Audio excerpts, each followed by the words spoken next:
Bonjour à toutes, bonjour à tous. Bienvenue sur C'est la podcast. On se retrouve aujourd'hui pour une nouvelle rubrique, celle des relations amoureuses. Alors, attache ta ceinture, on y va.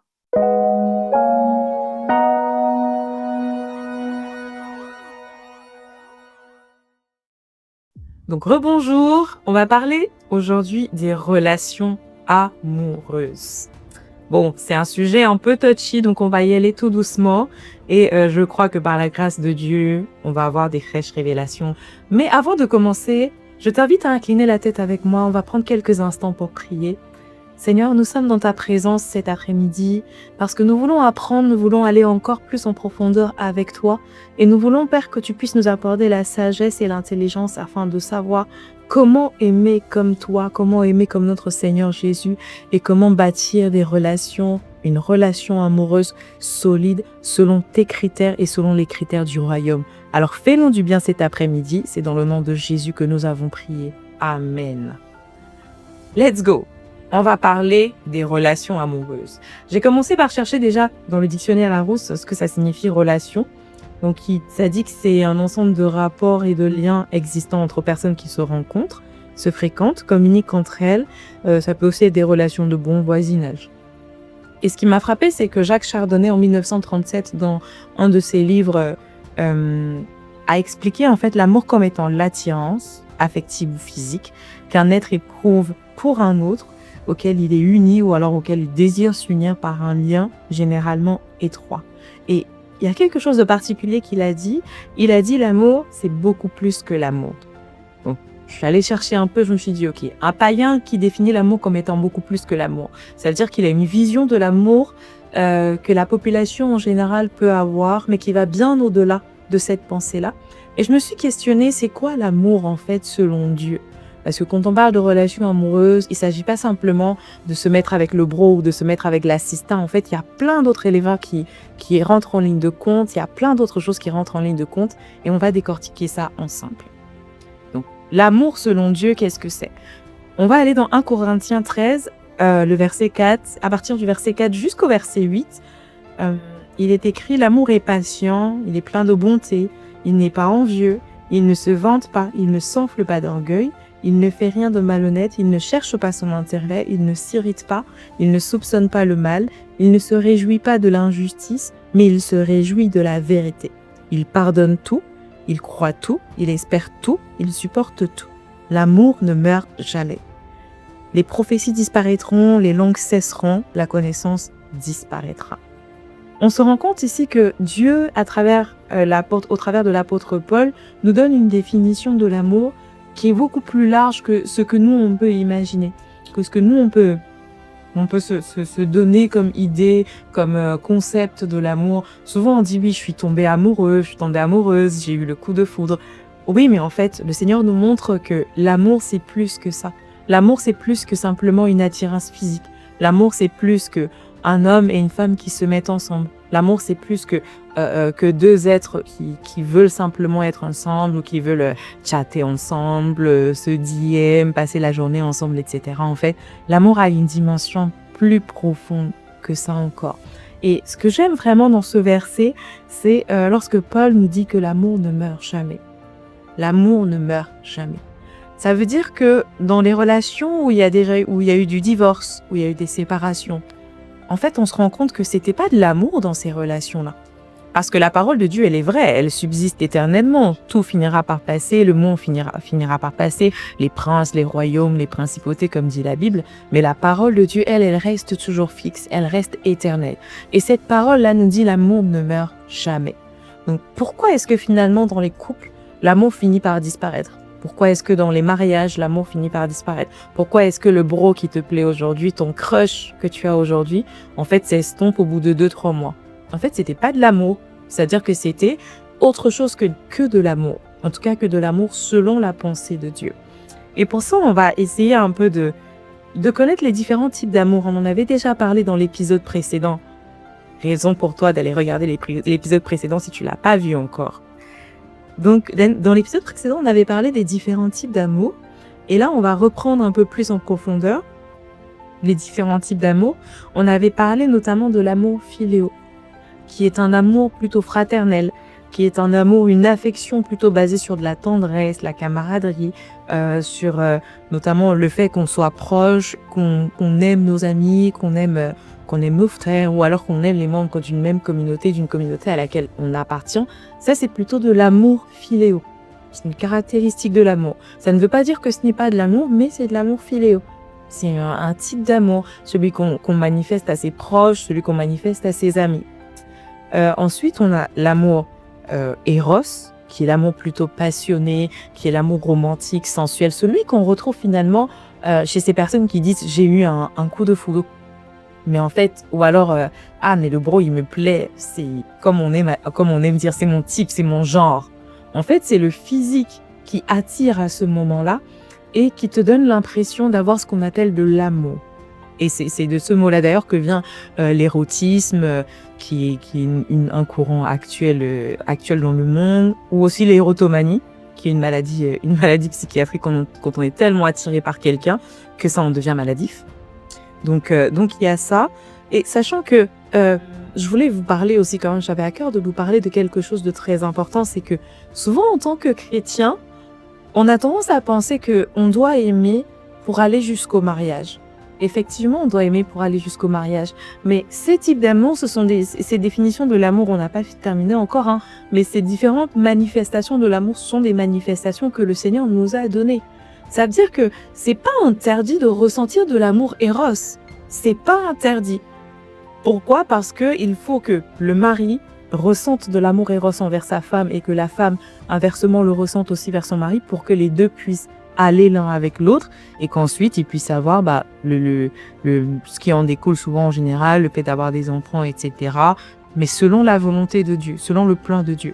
Donc si toi tu es un jeune, une jeune, et que tu ressens de l'amour éros, faut pas te dire que tu es anormal. Non, tu n'es pas anormal. C'est une caractéristique de l'amour que Dieu a mis en nous. Après, ça devient problématique quand effectivement tu succombes à cette envie, à cet érotisme, à cette vision du corps, à cette chair en fait qui s'allume et qui dit je dois assouvir ce désir. C'est là que ça devient problématique.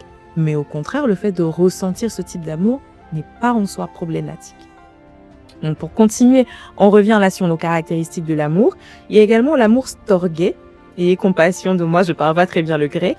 L'amour storgé qui est plutôt bien un amour familial, un amour qu'un parent va éprouver pour son enfant ou inversement un amour qu'un enfant va éprouver pour son parent. Et finalement, par-dessus tout ça, il y a l'amour agapé, agapéo. L'amour de Dieu, en fait, pour chacun d'entre nous. C'est un amour qui, lui, par contre, est totalement désintéressé. C'est un amour qui est inconditionnel, qui est spirituel, qui voit au-delà au-delà des défauts, au-delà des incapacités, au-delà des défis, qui voit au-delà des challenges aussi. Et c'est cet amour-là qui surpasse, en fait, tous ces types d'amour. Et c'est cet amour-là qu'on devrait, en fait, manifester les uns envers les autres.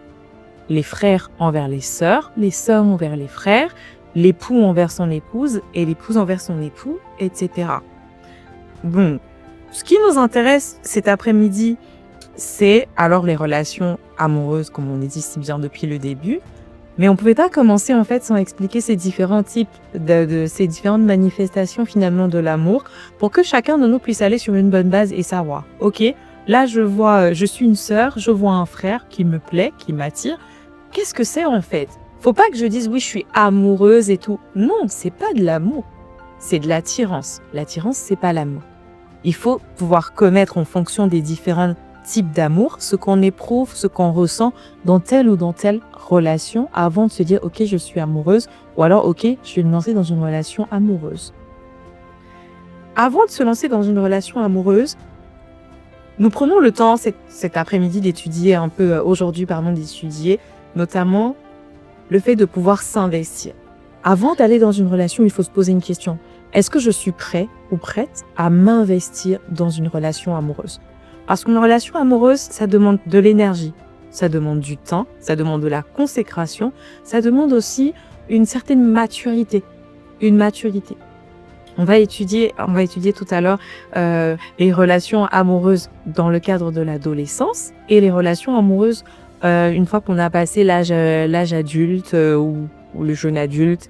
On va essayer d'étudier un peu et par la grâce de Dieu, je pense qu'on va avoir On va avoir une bonne connaissance en tout cas pour avancer dans nos relations. Donc, pose-toi la question, mon frère, ma sœur, est-ce que je suis prêt à m'investir dans une relation? Est-ce que je suis prêt à donner de mon temps? Est-ce que je suis prêt à donner de mon énergie? Est-ce que je suis prêt à donner aussi de mon temps de prière? Parce qu'on prie pour toute chose. La Bible dit prier sans cesse. Il faut pouvoir prier pour toute chose. Même quand tu veux te mettre en relation avec quelqu'un, il faut pouvoir prier. Prier pour cette personne, prier avec cette personne et prier pour cette relation. Est-ce que ça, c'est quelque chose que tu es prêt à investir maintenant? Parce que je prends un exemple, tu es un jeune, tu as 25 ans, tu viens te lancer sur le marché de l'emploi, tu as 10 000 choses à faire en même temps, tu as tes projets, etc. Est-ce que c'est le temps pour toi de te lancer, de t'investir dans une relation amoureuse? Pose-toi la question. Ça peut être le temps, effectivement, ou alors ça peut être que tu es tellement surchargé, tellement bouqué par tout ce que tu as à faire en ce moment, que la relation amoureuse n'est simplement pas la saison dans laquelle tu dois être actuellement. Donc, il faut avoir cette capacité de se poser et de se poser les bonnes questions au bon moment et dans la bonne saison. Amen. Donc, on continue. Une autre question qu'on peut être amené à se poser aussi, c'est est-ce que je suis prêt ou prête finalement à m'occuper d'autres personnes que moi? J'ai suivi récemment une émission avec un pasteur qui m'a richement béni et qui expliquait que le niveau de maturité qu'on peut commencer à percevoir, notamment dans les relations amoureuses, c'est lorsqu'on se pose la question de savoir est-ce qu'on est prêt à s'occuper de quelqu'un d'autre que de soi.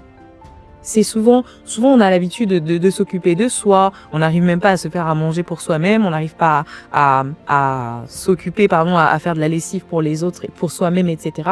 Mais est-ce que tu es prêt à le faire pour quelqu'un d'autre? Si tu te dis, ok, je suis prêt ou prête à le faire pour quelqu'un d'autre, vas-y, lance-toi. Mais si tu te rends compte que même pour toi, c'est quelque chose qui reste encore difficile, c'est peut-être que c'est pas le bon moment. Et quand on parle souvent de s'occuper de l'autre, on a tendance à penser que ça va simplement dans le cadre de faire à manger, de faire la lessive ou de faire le ménage. Bah non, ça va beaucoup plus loin que ça. Ça veut dire, est-ce que je suis prêt, moi, ou prête à mettre ma charge émotionnelle de côté pour porter la charge émotionnelle de l'autre? Parce que c'est ça dans une relation. Une relation, c'est une communication, c'est un échange. C'est je donne, la personne me donne aussi en retour. Sachant que toi, en tout cas, tu dois pouvoir te dire je donne sans rien attendre en retour, parce que c'est ce que le Père a fait lorsqu'il nous a envoyé Jésus-Christ. Il a envoyé Jésus sans rien attendre en retour des hommes. Il l'a envoyé pour nous réconcilier avec lui. Et quand il a créé l'homme, la Bible le dit dans Genèse, Dieu a créé les hommes pour dominer, assujettir, se reproduire, etc. Mais à aucun moment, il a été écrit que Dieu a suscité l'homme pour le servir. On sait que Dieu a suscité l'homme pour le servir, pour le louer, pour l'adorer.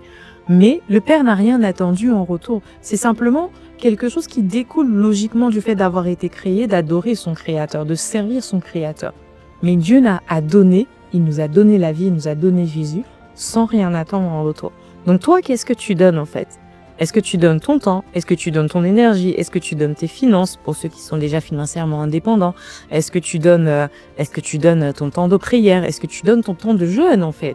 Est-ce que tu es capable de te dire aujourd'hui, je vais pas jeûner pour mes affaires, pour mes finances, mais je vais jeûner pour ma cheminante ou pour mon cheminant, pour la personne avec qui je veux me mettre en relation? Ça, c'est des questions aussi qu'il faudrait pouvoir se poser.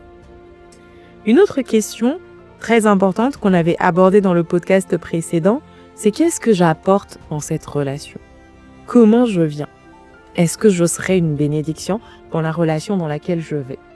Ce qui est dommage, c'est que souvent, notamment les jeunes filles d'aujourd'hui, elles vont dans des relations en se disant, moi j'ai un loyer à payer, j'ai des factures à payer, j'ai, des vêtements à payer, etc.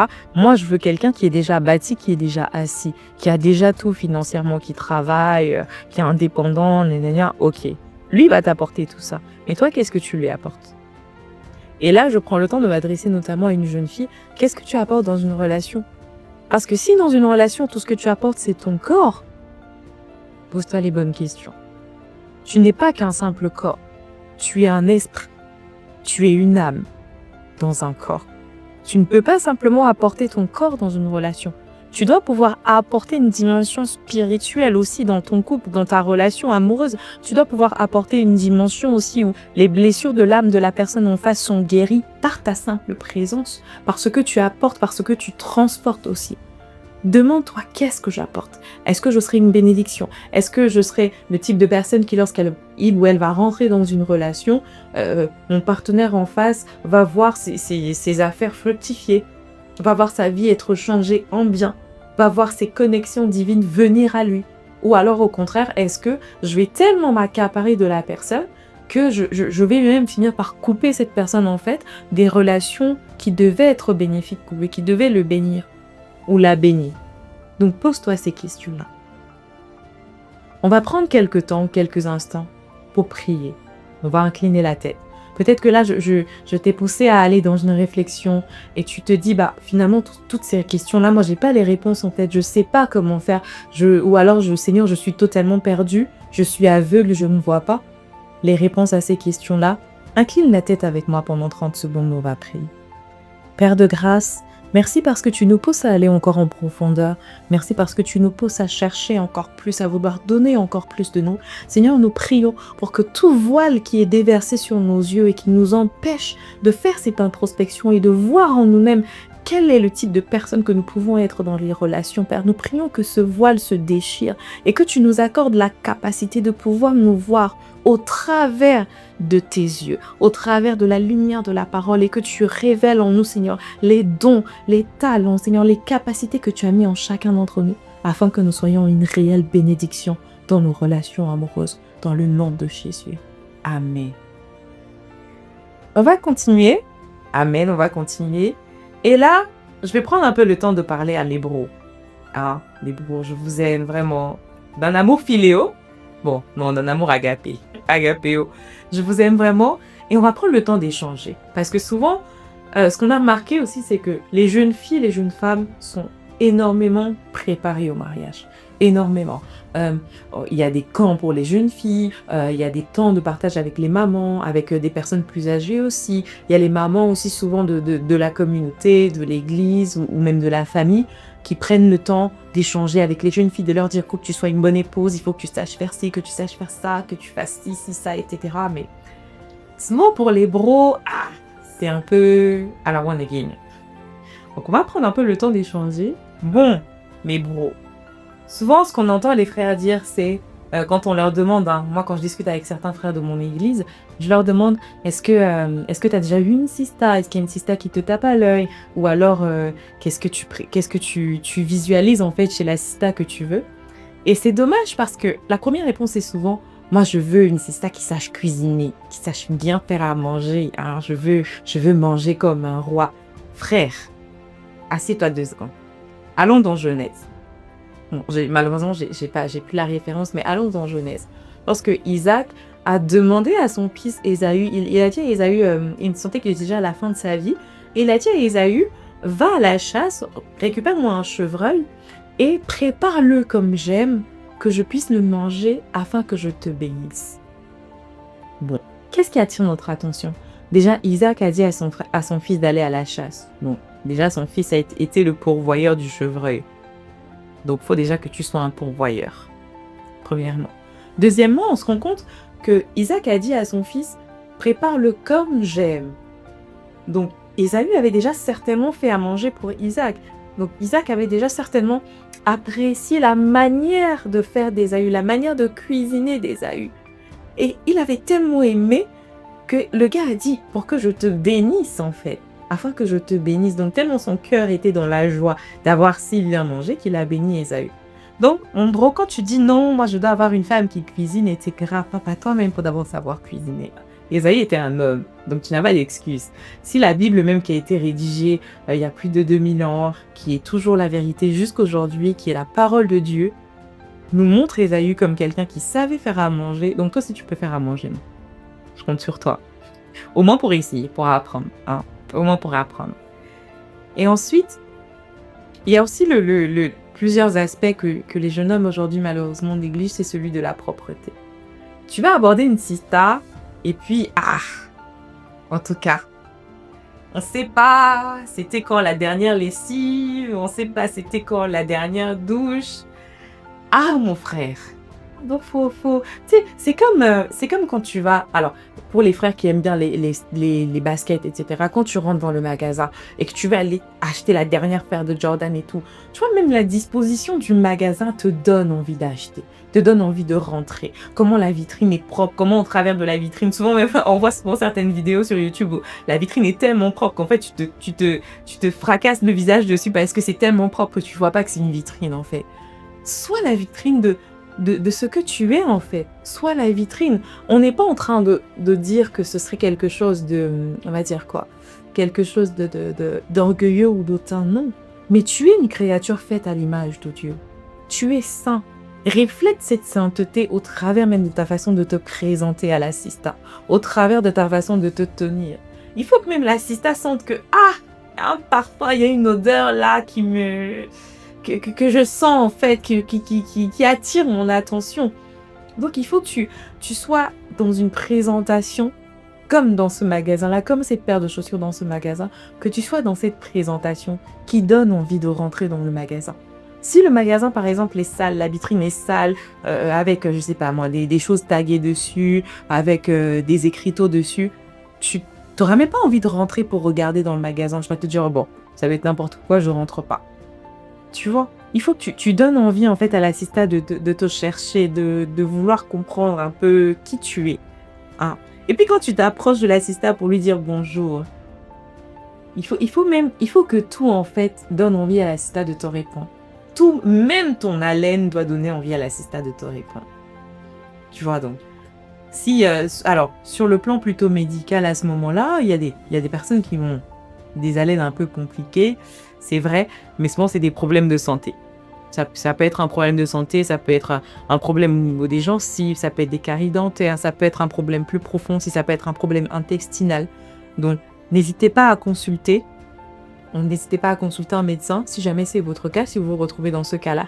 Et c'est pour ça, on revient au podcast qu'on a fait avant, c'est pour ça que les relations amicales sont importantes, parce qu'il faut aussi que ton ami puisse te dire, frère ou sœur, faut un peu aller consulter parce que la laine là, c'est pas trop ça. En tout cas, tu vois, il y a plein d'indices pour t'emmener suivre l'ancien podcast si tu l'as pas suivi encore. Donc, vas-y. Il y a plein de pépites là-bas. Donc, il y a la propreté, comme on disait, il y a la présentation, il y a le fait aussi. Alors, autre point très, très, très important.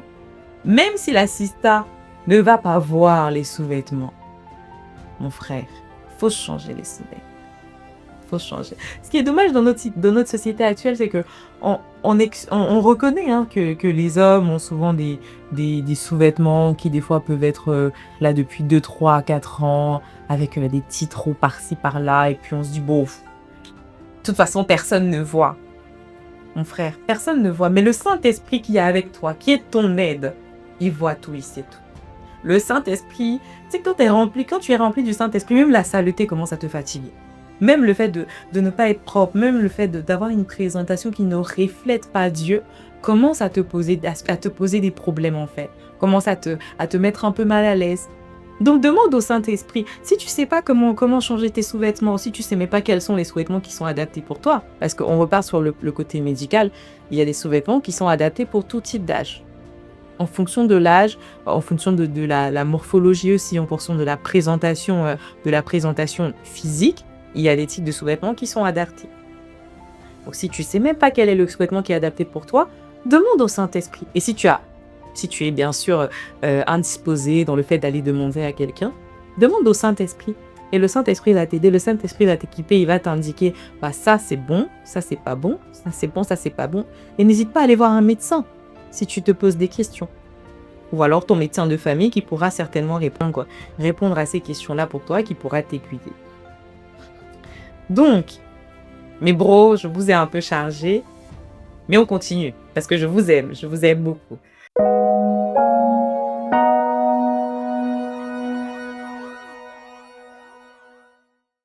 Et quand tu abordes l'assista, surtout pour mes frères chrétiens, qu'est-ce que tu dis à la sœur?